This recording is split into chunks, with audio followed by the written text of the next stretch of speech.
32 occupying that space. So MKS, they're just giving way and instead moving out. Ito yung match 1. Load muna tayo saglit.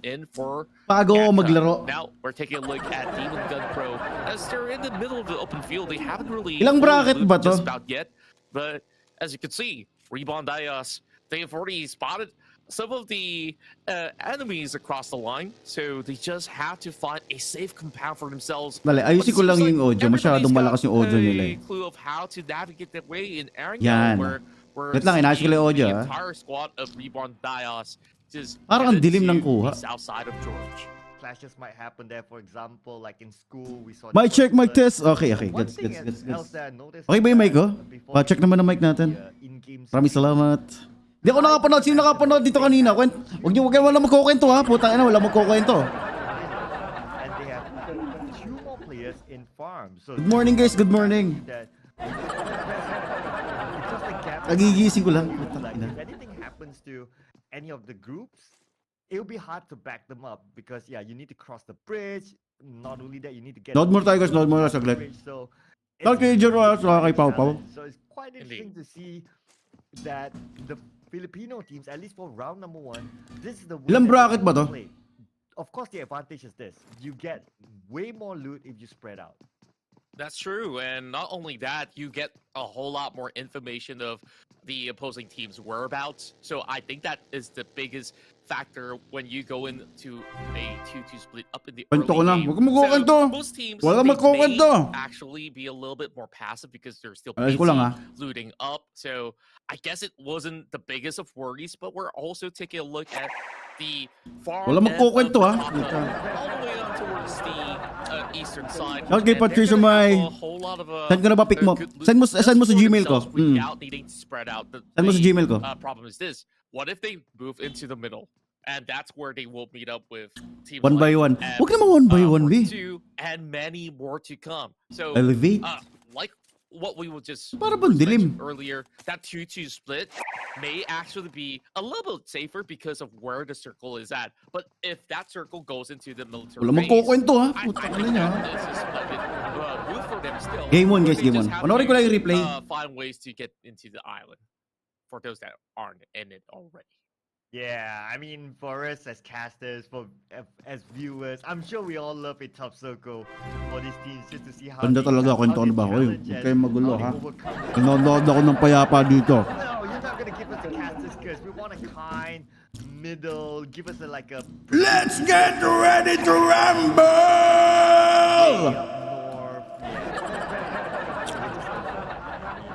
Buo ko yung bago kong baby. Ito. Ito yung sa ano ko. Sa isa kong cam. 100,000 voices. Yung Go out there, XLR ko. or hundreds of thousands of voices asking for it. So good luck. True enough, and after seeing it from the minimap, it seems like there is Ka lang, gumagalaw ko mag-isa. 3 players left for MSI Lasso. Game 1, game 1. He was the one who drew first blood. And Shout kay Mark Camino, kay John Paul, John Ray, and kay Garakuta Ash. Yeah. Snap at somebody and it's like what? Prince At least Stephen. a good 100 meters away. Nasan ko na kanina pa. It's a good way to start. Sige. Sa ano, sa Gmail mo send ha. So, kay Christian Lau, kay Abby. Sarap ng kain ha. Kaya nga eh. Wala eh, ngayon lang. Alanganin eh.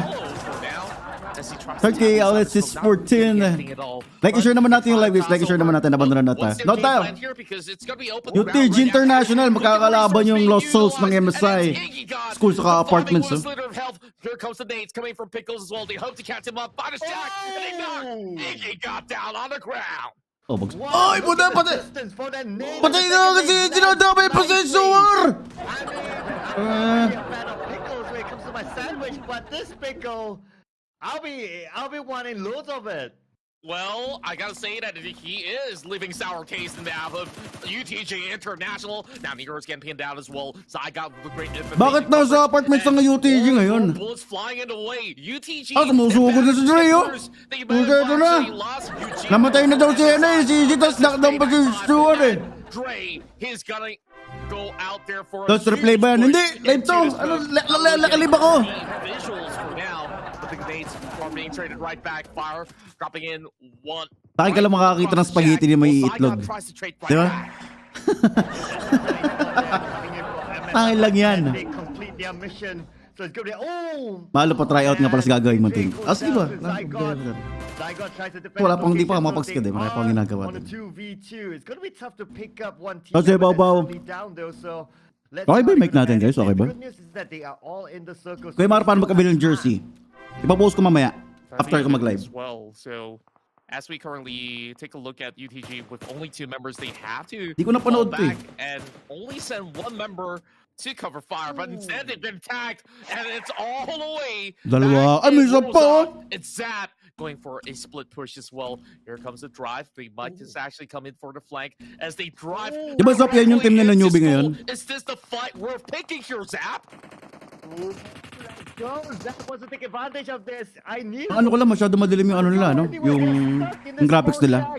In the middle of 2 teams. Naka ano yata sila eh, naka-movie yata yung ano, graphics. He spots them out. He sees the smoke. He guesses someone is there. Radiating up the smoke, tosses it in. Will he be able to? Like, i-share natin yung live guys sa mga bago sa live. Thank you habang nakatambay. Sa mga hindi pa nakakapanood, panoorin natin. Hindi ako nakanood kanina eh. Ang aga pala nito. As we go back to school to kick it all off.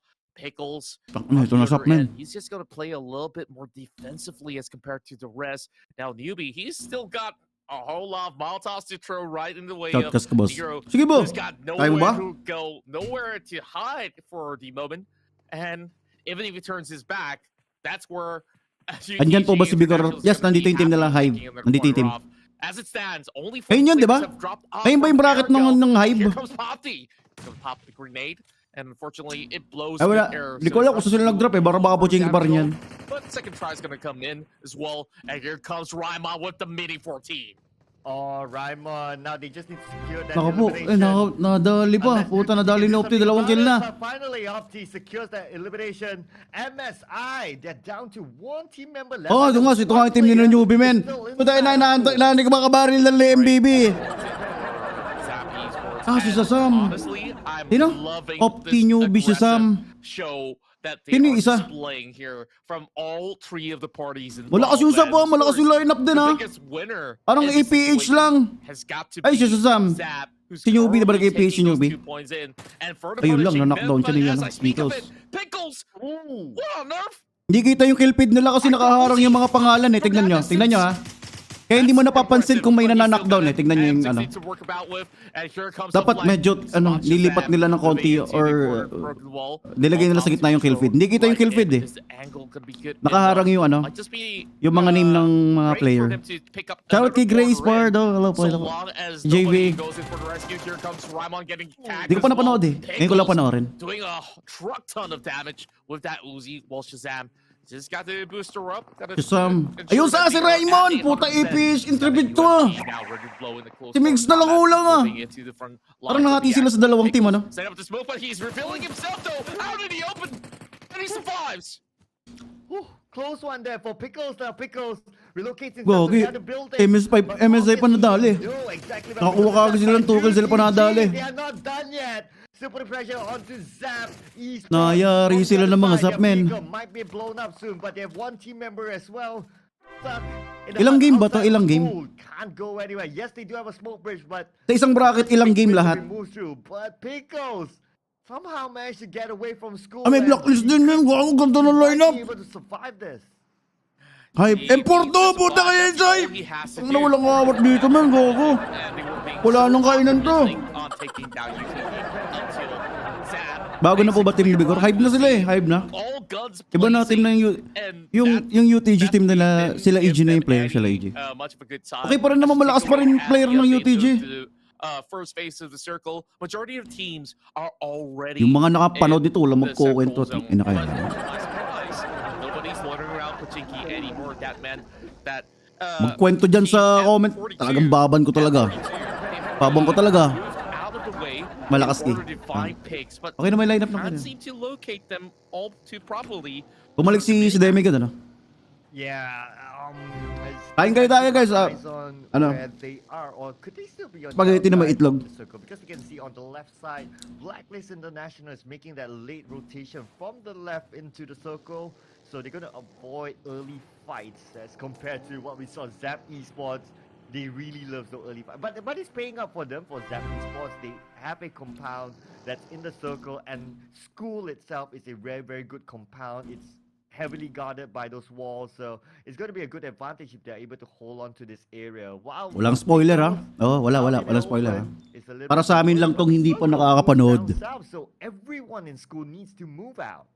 Yeah, and this is actually a very good news for... Di ko nakita yung dropping point nila. Hindi masyadong na ano. They have yet moved from far. Kasi walang tao sa Pochinki, tignan mo. That they dropped into, and sino nag-Pochinki? M4 ba? Sitting, residing Nasaan yung in the Hive? middle of it is Demigod. So hindi ko naduduling ako puta. Out na ata ka agad. Out na ba? RBN. Yun sila nasa farm na. Okay, kulay black. Team 15. Into the middle of the circle as well. While there's going to be a little bit more of a congestion coming in from the southern end, we got RBN, ESK, and finally, okay, I managed to spot out M42 by the corner of the huts, and they are picking RBN reborn ba? Tama? And this is where last guy nila nadali pa. Sila pa unang na-eliminate. Gago. Kalba itong mga sap na to But I'm a big fan of Pickles now, so I hope they do well in the next round. It is still the first round, and mind you, we have total of 8 games to be played today. So if you just join us, yes, you didn't hear that. Sa mga nakatambay sa live, huwag niyo kalimutan i-like yung stream natin, saka share na rin natin mga lads. Thank you. Your drinks, grab your meals, because you're going to sit through 8 games. Wala nang kainan to, But now let's get focused into the middle of the circle. We have 2 teams that we can see here. Reborn to tao, Reborn? Legacy? It's a good spot here if they can manage to hold on to this. Anong team nila Vigor? Hive sila, Hive. Hive yung, nasa na ba yung Hive? Right side. Team 15. Team 15 sila. Lower ground. They will have Basta may bandang form. So it's good to hold on to this position as long as it's in the circle. That's right. Ruban Diaz taking precaution here, making sure that Reborn nobody is hanging out by the beach. Diaz? It's from the island or from the mainland itself. MKS just across is blacklist. Na yung blacklist man, puta. Saan ko lagi, ayusin mo ha. Yung rebound mo, ayusin mo. On the far south side. This is definitely impressive where they were. Demon Guns. Yan, sina-audition up nga. Lakas din to, men. Musugod ng pikado yung mga yan eh. That they want to hold on for long enough. There's not too much covers. The only thing they could possibly rely on is the natural terrain and also a few cars that they brought into the fray. Zap, after finishing off that fight inside of school, they're looking for more. This is the team currently in the lead. And UTG, they found a free pick. DJ Kenzo. Nakapitas pa si Saigo to. Iron sa Sai. Managed to get that free elimination point. UV just had to came right in front of the crosshair. And now we can see Step Bro almost been taken down. Step Bro, gotta be careful there. Step Bro needs to recover quickly. Well, I almost say the words that I didn't want to say. What you doing there, Step Bro? But hey, got it out of the bag anyway. So Zap early going for a push. They do have. Yari ka, dinaptak mo. Isang squad yan. They're not gonna be able to actually get much out of this. Step Bro getting punished once again. He gets brought down on his knees, and now he will need assistance coming in from the rest of BG, but they're all too far spread out. I don't think that he's gonna survive to tell a tale, but Demon Gun Pro, they still have OG, Nav, gonna be challenging them, and it's just now that gets pinned down. Hindi kita yung kill feed ko, nakaharang yung pangalan, men. DJ, out ka agad. Anong gogi? Yung nadali na sa tatlo. They're on 15 without much points to get by. Binabanatan sila ng UTG, gago. Here comes UTG International going for round 2 of this fight against Zap. Well, at least he managed to trade one elimination Goods, pabablock. Oh, may blacklist pa, may blacklist pa. Wala si Nabardi dyan. Wala, iPad sila Barney lads. Parang ako, iPad boys.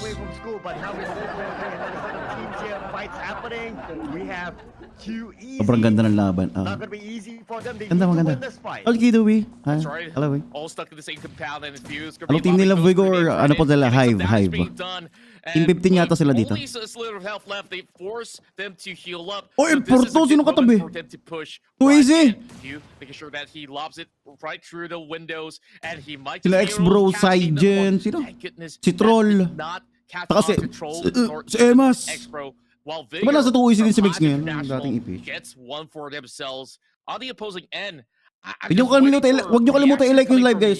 As well as Amas. Ayan, si Bigo, nakadali gago. Nasa hype, hindi kita. But Kaylor hoping to get another catch. The grenades not really hitting the mark just about yet. Now, let's see if this bounce gonna work out. Inasigler, men, ang hihina na ngayon. Kailangan na magbatak ulit, men. Landed onto someone. I'm sure they're ready to push in, but too easy. They're still chilling though. Oh yes, he does as it grows up, but he's trying to find another angle. If he can get that one angle, if they can get that one knockdown, I'm sure they'll push it down. Look at the aggression being shown in as well. Crazy Troll almost getting damage being done. Kaylor managing to snake his way out into the grass. Pasali po. Like, i-share mo muna yun. Pag may share badge ka, sasali kita dito. Hilton. Kaya mo ba sumabay sa mga yan? They have to commit. They have to push upwards 13 teams pa eventually. Elevate out na rin. It's a 2 versus 4. Wala man lang silang kill, Everybody up there. But then again, keep in mind, too easy. Si Tyra pala anong team? Eklestos. Nakita ko sila sa tournament ko noong nakaraan. Tournament ng Synchronized Masters. Wala yung team. May team puyat pa rito. Wala STV pa, no? Pero yung bracket na ito, grabe bracket na ito. Malakas ng mga teams dito. ESK, Eklestos nandito. Ay, iba pala to. ESK pala to. Akala ko EKT. But not really in a good way, though. Just by the corner of the balcony and Demigod Incognito. being taken off. Here comes she as well as AJ. Going for a push that they finally secure the first point for Demigod Incognito. Demigod Incognito, one of our invited teams. They managed to take over the compound, but they still need to move next. The circle moves up north. Only 3 teams currently in the circle. 3 team lang yung nasa loob. Puta, ilang team pa yan? 13. 10 team maglalaban. Gago, sa labas. They're still busy with each other in the potato hill.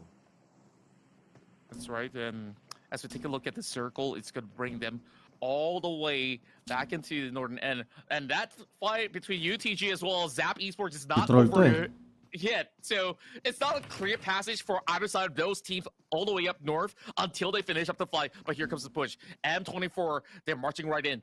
And the footsteps have been heard by Crazy Troll.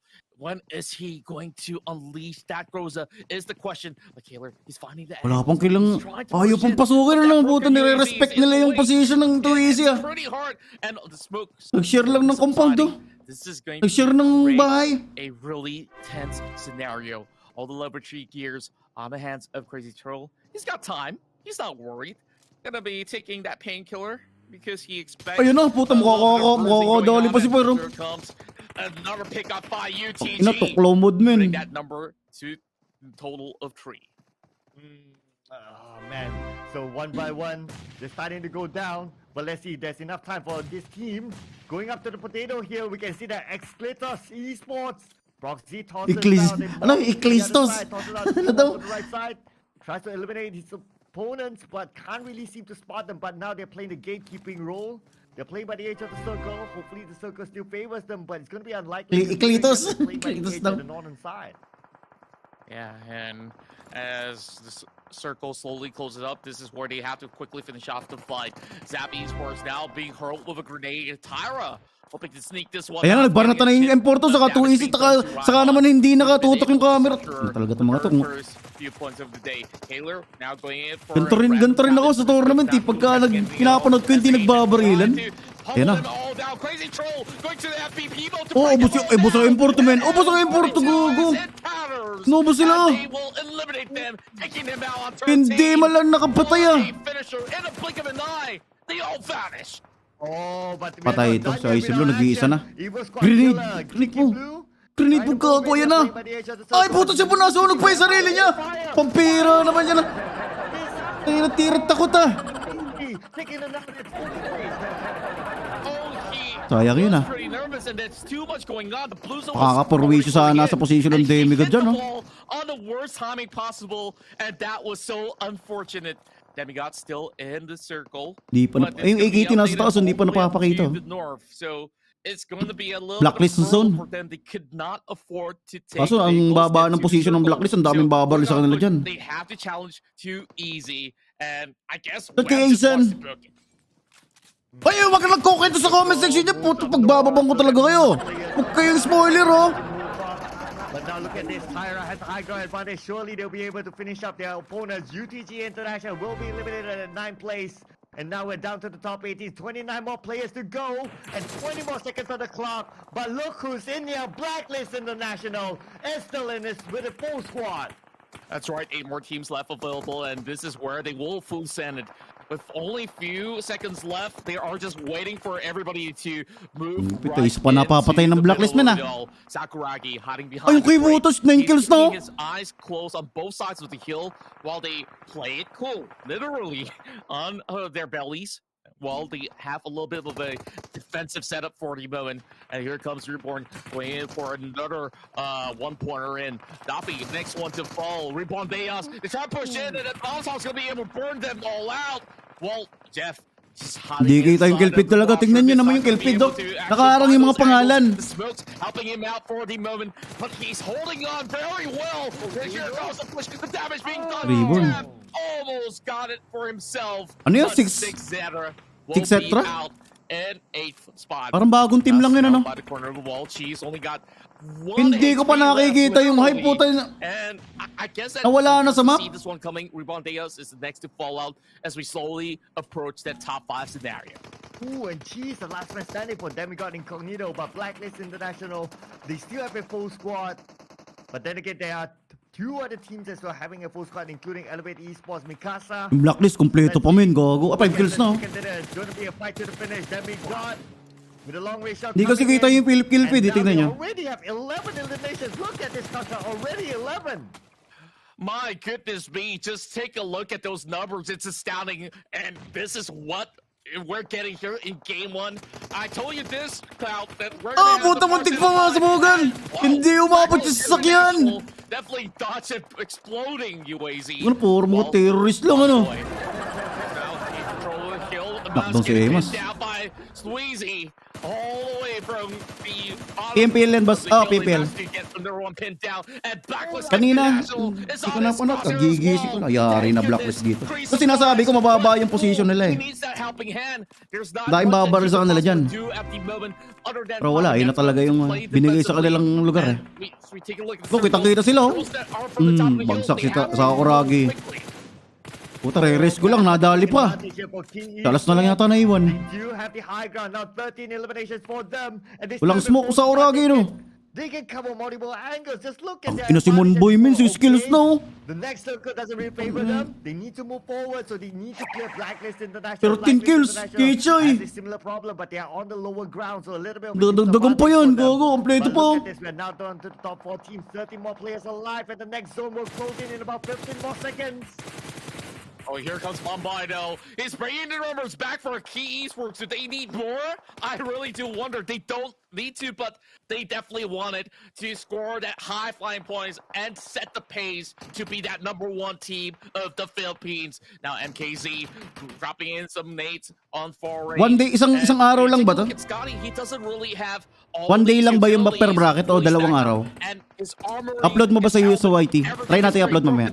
While Bob Boy tries to go in for a peek, he gets spotted by Spaz. And now there's only 3 teams left available. Blacklist managing to survive. Pandamin, Mikasa, Blacklist, KHI. Well, MK is still looking for more. At this time, it's Spaz that gets picked instead. 4 versus 3 versus 3. Trying to connect them, but there's ginigrade na ng Blacklist oh, yung position ng KHI oh. And we can see that Mikasa, they need to move in. They do not have to circle at this moment. Cool tries to not to lay onto the other side. Scotty will be gunned down. Yun lang. Pagsak si Cole. No, he survived the gunshot, but he will not survive the blue. Oh, nasusunog to. I guess that they're retreating all the way to the blue. They don't want to Patay. be eliminated. Hindi niya ito napansin na wala siya sa zone. Damage output. Or pwedeng ginawa niya para hindi na makapagbigay ng kill. Hindi kaya? And into the corner of the tree. But I guess not giving away points is still going to be Ayan na, pretty crucial. gago, 13 kills ang KHI, men, gago. Ayan na, putang ina, Blacklist sa KHI! Tiro nalo. KHI! Ina si Demigod talaga, kakabalik lang eh, no? Kakabalik lang eh. Nyabang agad eh, no? Yun isa. The Season 5 Can you imagine? Wala nang bracket yan, Grand Final. Grand Final sa... Tangin, eto pala si Demigod. Yabang mo, Demigod ah. Yabang mo ah. Ang lakas ni Bekbek, palong-palo eh. Yabang mo ah. Ikan ko agad oh. Pinapatay ka ba, Demigod? Hindi ko nakita eh. Hindi ako nakapanood kanina. Eh, ka pala ako na ako rin. Tagina, nagigising ko lang eh. Aga pala nito. Lagi akala ko hapon. Okay, KHI Chicken Dinner ng Game 1. Puta. Let. Di pa tayo sa Game 2 agad. Game